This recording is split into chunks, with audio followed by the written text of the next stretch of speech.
Hi friends, good morning. ఈరోజు నేను కడప ఎర్రకారం చూపిస్తున్నానండి. దీనికి కావాల్సింది 3 ఆనియన్స్, 15 రెడ్ చిల్లీ, తగినంత ఉప్పు వేశాను. ఇప్పుడు దీన్ని స్మూత్గా పేస్ట్ చేసేసుకుందాం. చూసారా ఎలా స్మూత్గా పేస్ట్ చేసేసాను. దీన్ని ఇప్పుడు ఒక బౌల్లోకి తీసుకుందాం. ఇప్పుడు పోపు పెట్టుకుందాము. నుంచి 3 స్పూన్స్ ఆయిల్ వేసుకుందాము.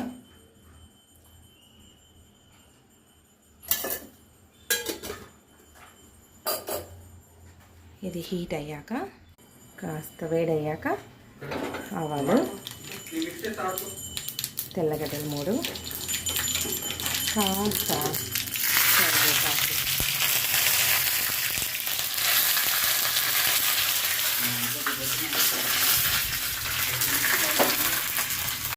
స్టవ్ పైన అంతా పడుతుందని పక్కకు తీసానండి, బట్ అయినా కూడా పడింది.